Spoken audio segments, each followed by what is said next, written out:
I was addicted to pornography for 20 years. It's still a struggle. Like, I'm sober and everything, but I just want some advice on how to keep away from it because it's still a struggle.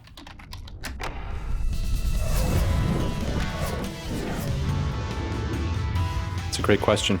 What do we do to fight the temptations? And I would say that if you're resting on your own power to do that, it can last for a while. You can probably fend off temptations for a while, but at a certain point, the cunning, baffling, and powerful nature of addiction might be too much with your own power. Now, there's plenty of other power available, I would say. So, seeking God and asking Him to help with that process, connecting with others as well.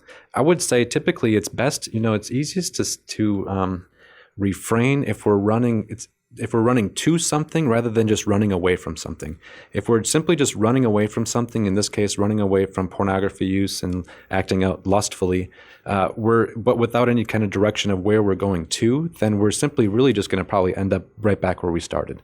But if we have an aim, and that aim in the Christian life, in the Catholic life, is Jesus Christ, and we have something that we can move towards, and also at the same time have people who can help move us toward that, that's best. I know that it's oftentimes, especially when conversations around pornography and sexual addiction and things of that nature can be very challenging to initiate amongst friends or peers, especially if it hasn't been part of conversations before.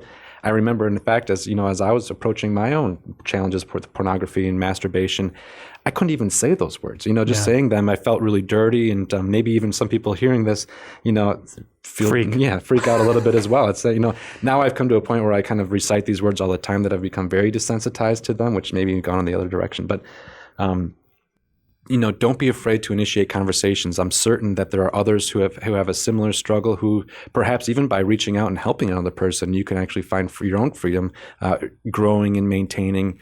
And, as well, don't be afraid. Plenty of opportunities exist to find fellowship specifically around the area of pornography and lust addiction. Catholic and recovery groups exist, connecting on a regular basis there, or just having conversations with others. There are plenty of other secular groups available for those seeking recovery from particularly sexual addiction. I would seek some help around that.